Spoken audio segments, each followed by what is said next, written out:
Poker is one of those games that, like digital marketing, requires a left brain, right brain approach.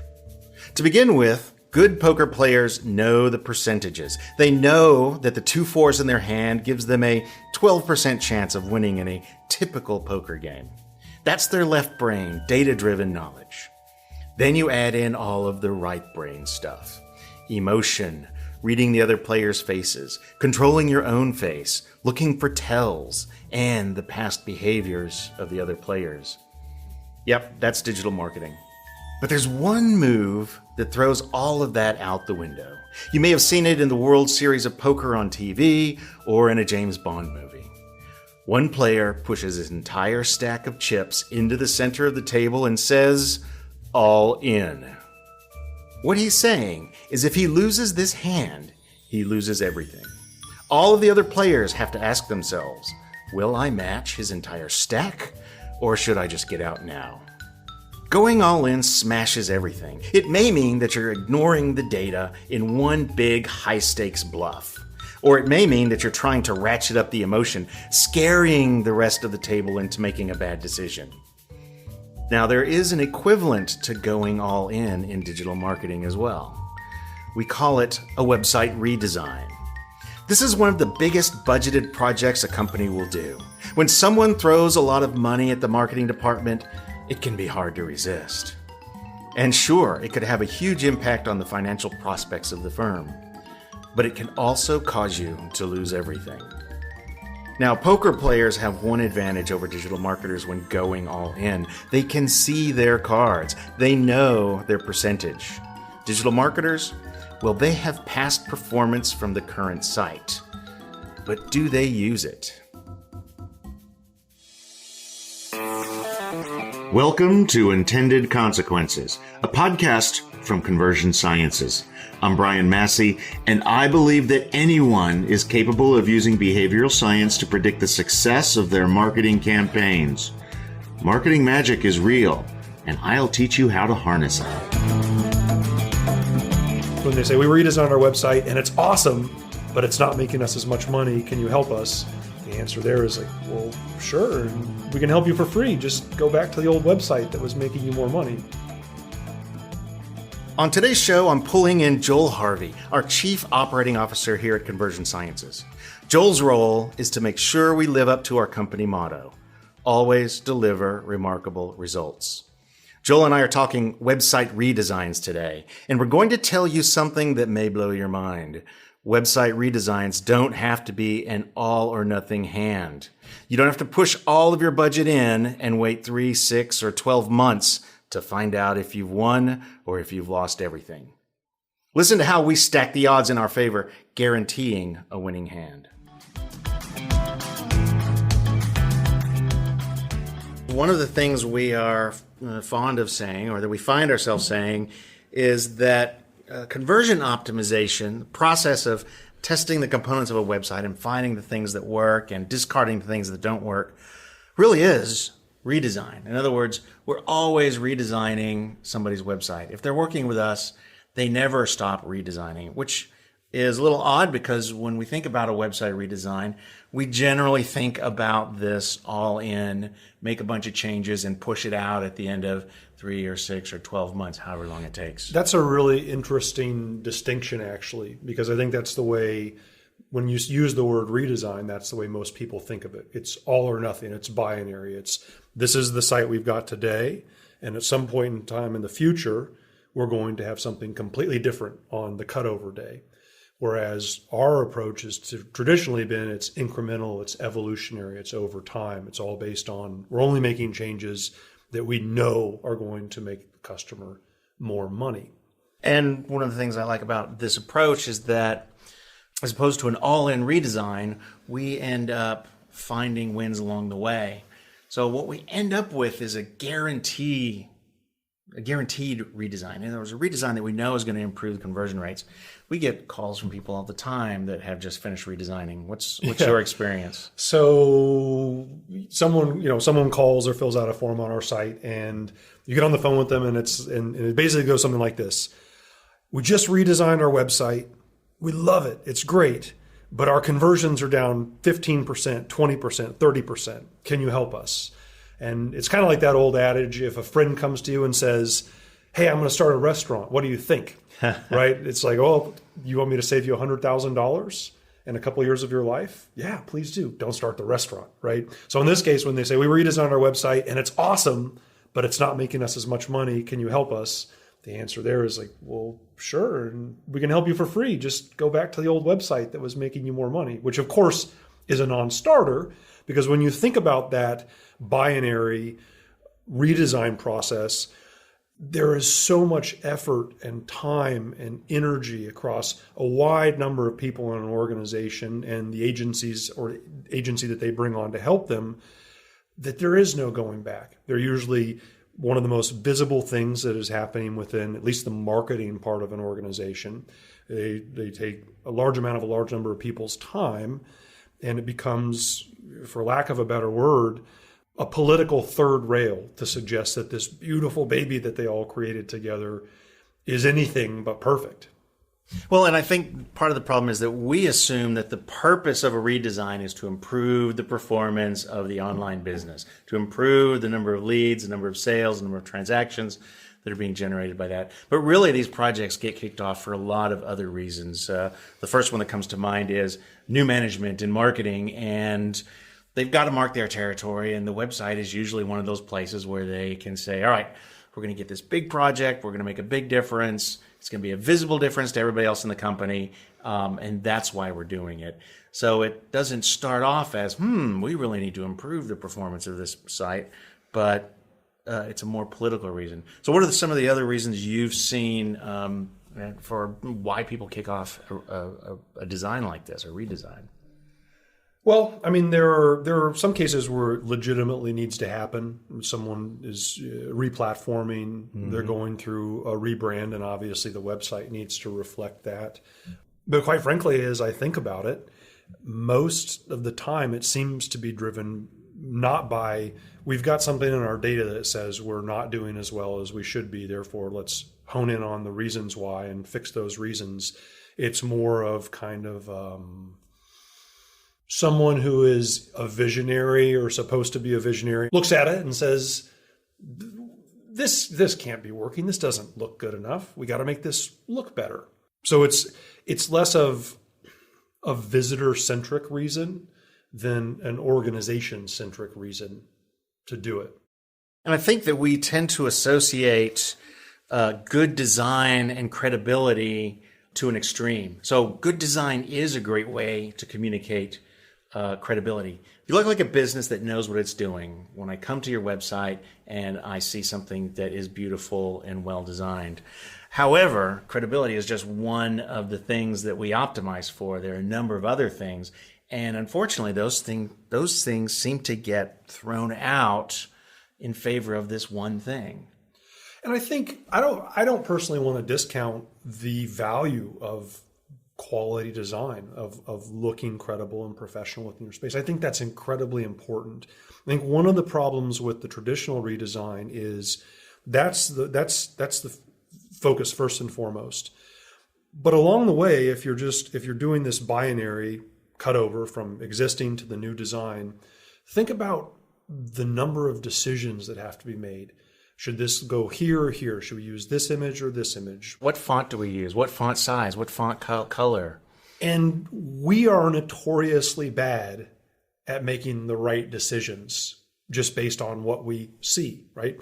And so along the way, you might get something that to your eye and maybe to everybody else's eye does look better, but you've made so many decisions along the way where maybe it looks better, but the overarching user experience, the usability of the site, the ease at which we're pathing people to the appropriate places and getting out of their way and letting them do what we want them to do and what they want to do, those types of things kind of fall by the wayside. And I think what we often see is you end up with something that, again, everybody looks good. It looks good to everybody. Everybody likes it within the organization.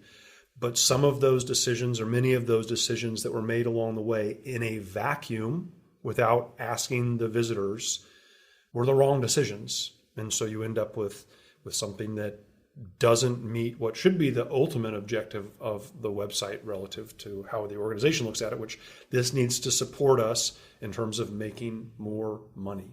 Yeah, if you think about it, there's 10,000 assumptions that go into a redesign.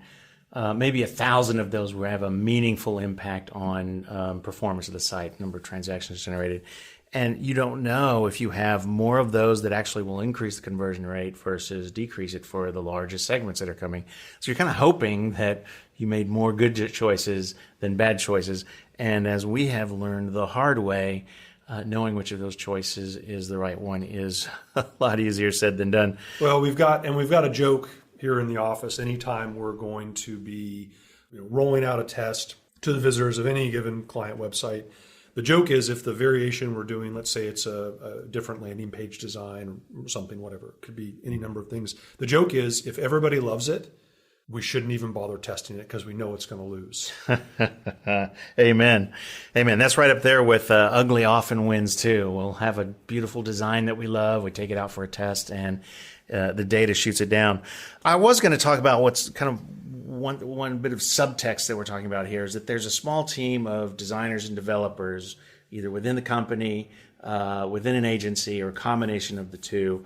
But we're talking tens or dozens of people. That's what we would call a small sample size. But that is the scope of people that are making decisions in a redesign.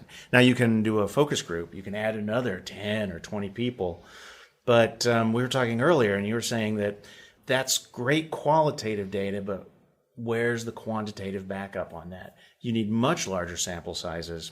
And the other thing we're always struggling to do is find more relevant participants. So not us inside the company, as the Eisenberg brothers say, being inside the bottle, you can't read the label. Mm-hmm. Where can we go and find actual people who are trying to solve problems that the website is trying to solve? Well, and one of the trickiest parts about, let's say you find those people and you ask them questions. Do you like this better or do you like this better? There is almost without fail always going to be a substantial difference between what people tell you in a circumstance like that and then the actual behavior they exhibit if you're asking them to tell you with their money. It's been fascinating as we've done user testing to find out what links people will subconsciously go to tell you what they think you want to hear. And if they don't really know why they made a decision, how good they are at making up the story behind that. They don't realize that they chose this particular color because that was on their bedspread when they were a child. So they make up some other story about the fit, or that goes with these pants or something like that. I want to take a step back because I feel like this conversation is kind of going along the lines of making it sound like redesigning is terrible, and if you do it, you're going to regret it for the rest of your life. It's going to end your career. That's really not what we're saying. I think what we're talking about is there's kind of the way it's been done in the past, which is basically a committee of internal people. Maybe they have some focus groups or something like that. It's basically internal opinions, maybe coupled with some qualitative data. But there's a new way to do it, and we're not the only ones talking about it. I find it refreshing to see kind of the new generation of creatives seem to be really thirsty for more, as much quantitative data as they can have. So there's the old madman style of marketing, and there's really the way you have to do it today to be successful. So I don't want this to sound like all doom and gloom. Redesigns are destined to failure no matter what. I think they're not. We just want to talk about what you can do to set yourself up for success in terms of, first of all, answering the question, do we really need to redesign this site? And second of all, if the answer is, yeah, we think we do, or we know we do, how do you make sure you're doing that in a way that does not run counter to what your ultimate goals are? Yeah. Unless your goals are to make less money, in which case you don't want to run don't listen counter to anything else we're going to say. To the visitors. And by the way, you shouldn't listen to anything we say on anything, because ultimately the data will prove us right or wrong. So this podcast really is about celebrating those people who are walking that line between creativity and efficiency or science or the data. A lot of people got into this because they like the creative side. But on the digital side, we can't design like we did for print in the old days. All this data is available, and there's some learning curves to get up. What do you think are the key things that, if someone's considering doing a redesign, how do they sell it? How do they say, well, hold on a second, what if we were to do this over a 6-month period and step our way into it? I struggle to answer your question because you're talking about going against the grain of established behavior and thinking. And it's like we've been talking about. The way people think about redesigns is, all right, we're going to approve this project and there's going to be a lot of work. And then at some point in time in the future, whatever we put on our project plan, which almost never is accurate of the actual launch date, we're going to launch it and we'll have a new site. And that feels better if you say that, and like, okay, in 3 months, I'm going to pay this money and I'm going to have a new site. It's going to be shiny. It's going to be awesome. Everything that it's not right now, and the world will be at one. That's a little less sexy than saying, let's incrementally test our way to this over the next 6 months so that we know at the end of the day it's going to be working and there'll be no doubt, right? As individuals and groups, we tend to really overestimate our abilities to get things right. And I think that that's the kind of behavior that, if you go back to your question, well, how do you sell a redesign that's the non-traditional way, the new way? It's going to take a little bit longer, but at the end, you can be confident it's going to work. I think the response often is going to be, well, we're smart. We don't need to do that. It'll be fine. Mm-hmm. And so how do we fight this ingrained behavior and reverse it so that it's, instead of the person who's trying to sell it that way, the CFO is saying, all right, you want me to write this check. How are you going to guarantee that this is money well spent? But they usually don't ask that. I think that probably, from my standpoint, the answer is, like we talk about on this podcast, let's start introducing data to the rest of the organization. So when someone brings us into the organization, I would argue that that organization is much less likely to do an all-in redesign because they've started to see the analysis we're doing. They've started to understand how little influences can make big changes in the number of transactions, the number of leads you're generating. And so they become a little bit more gun shy to change that thing. So, I guess when you get back to the office, the answer is, where can you start introducing a little bit of analysis about how your current site is performing and make sure that you don't throw out the baby with the bathwater. And in terms of agency relationships, I think that when an agency comes to you and asks you to pick something, that's an opportunity for you to say, wait a minute. You guys go off and collect some data and tell me which one of these is going to be victorious. You shouldn't be guessing. They shouldn't be guessing. And it's very easy to put creative in front of audiences to find out which one is going to get them where they want to go faster. So start demanding data and start providing data. I think that is the essence of it. Yeah, 100 years ago, if you had a cold, you'd go to the barber and they'd cut you and or put leeches on you, right? And that was the way, that was medicine. That doesn't work anymore? Sorry. As far as I know, it doesn't. Shoot. We think that that's absurd now. And I feel like, it's a totally different plane. I feel like at some point in time in the future, collectively, people will look back, marketers will look back and say, can you believe that people used to do redesigns this way? Because you don't have to. You don't have to. It doesn't mean that you can't be creative and come up with new mock-ups, new information architecture and things like that. But guess what? You can take all of those elements and test them on your current site. So you don't even have to make those decisions. Like you talked about when your agency comes and says, well, which one do you like? You can say, go gather some data. But the best answer is, how am I supposed to know? You tell me how I could test this, the fundamental question that we're asking.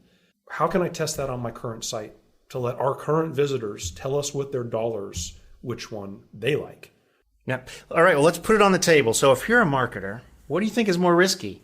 Saying, all right, I'm going to bring data in and start trying to infiltrate the organization, change the culture, and using data more in my design, or waiting for the industry to change, waiting for it to be more acceptable. Is there really a downside to just kind of going along? Quite frankly, I think it depends on the organization. I agree. And I don't want to sound pithy or snotty or anything, but there are a lot of organizations that the name of the game is playing business, not necessarily making more money. It's we're all busy. We have these big things that we say we're doing and we get them done. And nobody is really held accountable to the numbers that should matter most, which is, are these activities that we're doing making us more or less profit? So I think, back to your question, depends on your organization. Yeah, there's some organizations where you're going to be able to be a rock star and really build your career by integrating this stuff. And then there's other organizations where you're just going to be pounding yourself against the wall. So your homework is, everybody, to figure out which organization you're in. If it suits you, carry on. Like I said, this style of design has resulted in amazing designs that get pushed out all at once and everybody's happy and performance goes up. But for those of you that are interested in the data, that are curious, that want to experiment, I recommend that you start getting up the learning curve on some of these things. You don't have to be a data scientist. But I love the stuff. I know which path I would take, and I would have to leave organizations in order, and often did leave organizations in order to find a place where I could spread my data and my creative wings. When we say, okay, find data, make sure you're able to kind of measure and tie some data back to every decision you're making. I think for you and I, that sounds like, yeah, of course, but that's what we do every day. I think a lot of people, they hear that and it's intimidating, right? It's like, well, where would we get that data? How would we do it? We live in, for better or for worse, a golden age of data collection. So whether it's qualitative data, quantitative data, some combination of both, it is easier and cheaper to capture both of those kinds of data now relative to a redesign or anything that you're doing digitally than ever before. And it's just going to continue to get cheaper. So don't feel, for those of you listening, don't feel like using data in this way is, you've got to be part of some exclusive club to do it. You really don't. There is a way to bring more data, more meaningful, more relevant, more impactful data into every organization, every marketing project that they're doing. So I'm going to step off the soapbox now. One other hard question. So do you think we're doing our customers a disservice because we come in and do all of this analysis and stuff? Are they not getting up the learning curves that they need to be getting up long term, that they're going to need as they move up the ladder or as they change organizations? No. The most important learning curve to get up, and you were kind of alluding to this earlier, is the I wouldn't even call it a learning curve, actually. It's the mental block of not asking the question, is there a way to measure this or not? Show me the data. I think anybody that works with us is going to learn rather quickly. They're going to learn two things. One, there are a hell of a lot of surprises out there, and like we were talking about, just because you think something looks great doesn't mean it's going to work better for you from a conversion standpoint, from a revenue generation standpoint. And number two, almost any question you can ask about some page or element of a page or series of pages, you can answer that question at least approximately, if not 100% unequivocally, with data you probably already have at your fingertips. Yep. So once you know those two things, it's not intimidating anymore, and you kind of get hooked on it. So there you have it. We do no harm. Thank you, Joel, for joining me, and I look forward to further conversations along these lines. Yeah, I'm looking forward to it too. This was enjoyable, at least for me. I don't know about for you or those of you that are listening, but I hope so. The all-in approach isn't just limited to website redesigns. Individual campaigns are usually all-in affairs as well. When you get back to the office, open a spreadsheet and start writing out the assumptions that you're making when designing that email or that social media ad or that landing page. You should quickly have a few dozen. Things like, we need to be clever in our headline, or we need to have a picture on the page, or we need icons on our website, or video is required on this page. Many of these may be well supported by your past experience or best practices that you've read about. But for each, you should ask, do I have a way of finding out if this assumption is a good one? You may be able to see which email subject lines work best in the past. You may create different versions of ads and see which delivers the best result, testing your assumptions. Now you're looking at your cards, and in a game of poker, you'll rarely win a hand if you don't look at your cards. That's it for this week, scientists.